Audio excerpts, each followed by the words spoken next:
Bonsoir mes chers auditeurs de cette chaîne. J'espère que chacun se porte bien. Pour les nouveaux, nous échangeons sur cette chaîne par rapport à la gestion efficace des foyers, des relations de fiançage. Avant de commencer ma vidéo, je ne peux que vous souhaiter les meilleurs de cette nouvelle semaine que nous venons de démarrer.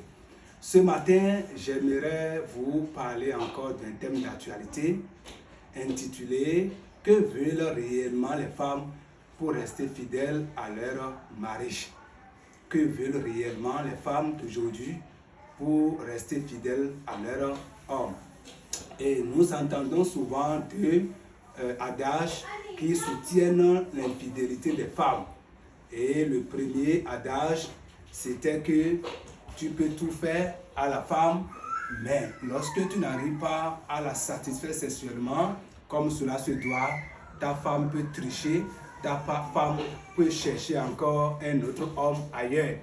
Mais laissez-moi vous dire que nous constatons aujourd'hui dans des foyers donnés qu'il y a des femmes où l'homme en question la satisfait sexuellement comme cela se doit, mais vous allez constater que la même femme va encore tricher ailleurs et elle va commencer à sortir encore avec un autre homme.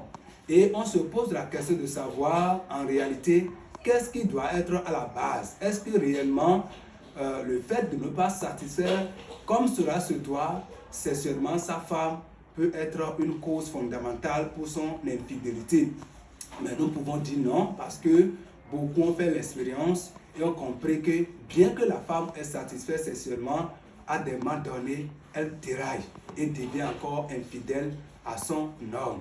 Lorsque nous prenons le deuxième adage qui stipule que à des moments donnés, la femme n'aime pas rester là où tout est dur, la femme aime rester là où il y a la paix, là où il y a la joie, là où tout est rose. Mais nous constatons encore aujourd'hui dans le monde, à travers les actualités, à travers ce que nous voyons aujourd'hui, que c'était encore d'autres choses. C'était encore de faux adages qui ne soutiennent pas réellement l'infidélité de certaines femmes. Nous voyons qu'il y a des foyers dans lesquels l'homme met tout à la disposition de la femme.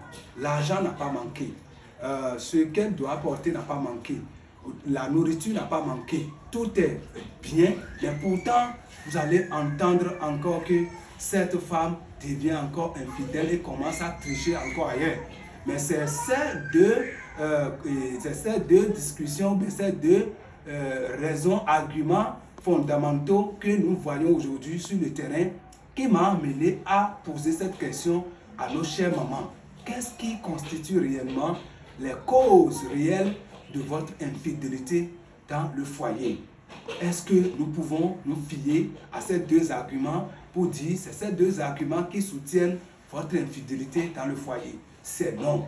Et pour conclure cette vidéo, je vais dire simplement à nos chères mamans de se respecter. Il y a un prix à payer lorsque nous sommes dans le foyer. Et le diable peut nous tenter à tout moment. C'est à nous de refuser et courir derrière notre dignité et laisser ce genre d'arguments. Ça ne soutient pas notre infidélité.